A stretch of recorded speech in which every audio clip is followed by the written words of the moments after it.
Olá, tudo bem com você? Espero que sim. Se você ainda não me conhece, eu me chamo André Otávio Assis Muniz e você está no canal Transcendência, um canal que trata sobre temas religiosos, metafísicos, esotéricos e também sobre ciências tradicionais. E se você gostar do vídeo, não esqueça de deixar o seu like, compartilhar com seus amigos, porque isso ajuda bastante aqui ao nosso canal. E eu gostaria também de convidar a conhecer o meu trabalho como escritor. Clica aqui na descrição para você conhecer os livros que eu já escrevi. E dito isto, vamos ao nosso tema. Todo mundo já viu algum pastor neopentecostal falando em prosperidade, em bênção financeira, em melhorar de vida depois de aderir a uma igreja e a um determinado conjunto de práticas propostas por essa igreja. Em geral, essas práticas elas têm como eixo aí o dízimo ou as ofertas espontâneas nas campanhas feitas por essas igrejas. E a lógica por trás disso, se é que dá para lógica, entre aspas, né? Se é que dá para empregar esse termo, mas vamos empregá-lo por falta de outro melhor, seria que Deus daria a prosperidade desejada através de uma troca. Então o homem devolve a Deus aquilo que é estabelecido pela Bíblia e Deus então cobre o homem de riquezas, honras, saúde, prosperidade, etc. E as justificativas para tais práticas, elas são retiradas de versículos bíblicos, né, devidamente amputados dos seus contextos originais, dando a impressão ao leigo que seriam práticas baseadas na mais pura doutrina bíblica.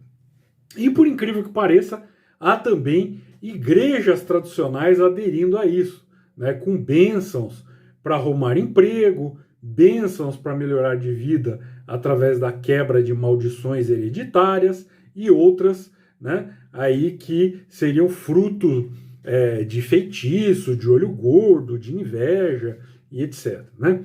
E aí esse conjunto todo, ou seja, essa doutrina que alega que a riqueza material financeira é uma bênção de Deus e que a pobreza seria um sinal de maldição, de poluição espiritual, da ação de espíritos malignos, encostos, etc., dá-se o nome de teologia da prosperidade. E falando-se com rigor, né, nem se pode chamar isso de teologia, tendo em vista que se trata muito mais de uma distorção teológica, uma falsa doutrina, um conjunto de axiomas que parece ter algum fundamento doutrinário, mas que, na verdade, não passa de um falseamento, de uma pseudo-teologia que conduz à idolatria. E é bastante interessante observar, né, como o mal conduz as pessoas ao erro dentro daquilo em que elas acreditam estar, né, cobertas de razão. Os neopentecostais, de um modo geral, eles apreciam acusar as outras religiões de idólatras, né? Especialmente aquelas que usam imagens. E, de acordo com essa visão, idolatria se resume a ter imagens ou a prestar qualquer respeito às imagens ou a qualquer culto prestado a deuses que não o Deus descrito na Bíblia.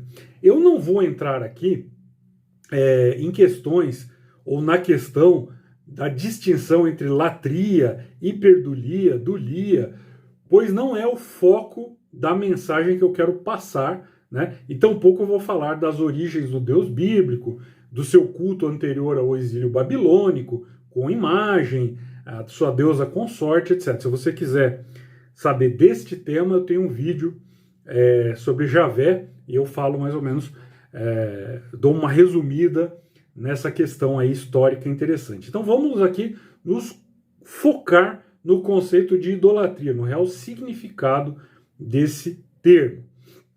Uma imagem, né, ela é um símbolo, é algo externo e visível, um meio pelo qual nós, seres humanos, elevamos o nosso pensamento, o nosso espírito, ao domínio da compreensão abstrata. Então, quando nós tomamos esse algo externo e visível, ou seja, o representante, como se fosse aquilo que representa, ou seja, o representado, então nós cometemos idolatria. Em outras palavras, nós substituímos a realidade por uma ficção. Nós esvaziamos o símbolo da sua função e atribuímos a ele os poderes daquilo que ele apenas representa. Os deuses superiores, no Oriente tradicional, pelo menos, representam princípios, poderes, manifestações do absoluto, não seres antropomórficos dotados de sentimentos humanos e agindo de modo humano. É uma tendência geral e natural até do ser humano usar a forma humana no simbolismo. Isso não é nenhum problema em si mesmo, né? Desde que o ser humano não se deixe enganar pela figuração adotada. A tendência de conceber Deus como um demiurgo, né, ou seja, um ser poderoso que exerce ação sobre a matéria externa a ele, como uma individualidade, está na raiz da idolatria, né? Então, esse Deus ele é visto como uma coisa que serve a um determinado objetivo, né? Um generoso benfeitor do ser humano, muito especialmente benfeitor aos objetivos materiais do ser humano. E isso não depende de se usar ou não usar uma imagem, né? A concepção em si é falsa, ela é idolátrica. Então eu posso perfeitamente praticar essa idolatria sem imagem nenhuma, né?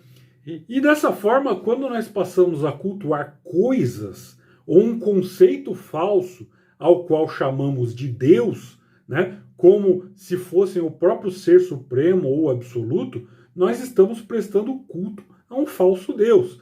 E é justamente isso que a pseudo-teologia da prosperidade faz, né? Então nós devemos entender que na visão dessa pseudo-teologia, o verdadeiro fim é o dinheiro, né, a prosperidade, as benesses materiais, uma vida confortável, rica, também tanto nessa vida quanto no pós-morte, né? O que eles chamam de salvação, na verdade, é uma vida de rico depois da morte, né? E sendo assim, nós podemos concluir que o verdadeiro poder para essas pessoas é o dinheiro, né? A verdadeira bênção é o dinheiro, são os benefícios materiais.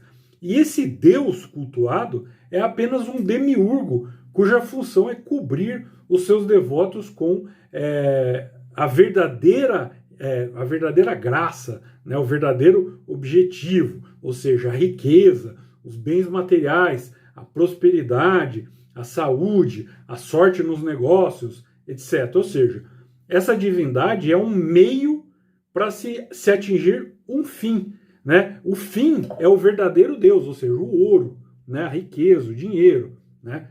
E de um modo geral, a sociedade na qual nós vivemos cultua o dinheiro e o poder material como seu verdadeiro Deus, né? A vida das pessoas é voltada para isso, né? Tudo gira em torno disso. Eu costumo até dizer que se você não é rico, não é famoso ou as duas coisas, para a maioria das pessoas você é um perfeito ninguém, né? Mesmo que a maioria das pessoas também se enquadre nessa categoria de perfeito ninguém. E se nós observarmos os relatos tradicionais sobre a vida dos santos, nós veremos que a imensa maioria deles viveu enfrentando dificuldades materiais, perseguições, exílio, incompreensões e martírio, seja o martírio cruento ou incruento. Então, a minha pergunta é, não é meio estranho que se acredite que as bênçãos divinas venham em forma de rios de dinheiro, de poder, de luxo, de uma saúde de ferro e uma aprovação geral, ou seja, você ser o queridão da sociedade, o admirado, o glorificado, etc, etc, etc? Não é uma pergunta pertinente, né? Então, espero que você tenha gostado do vídeo. Um abraço e até o nosso próximo encontro. Tchau.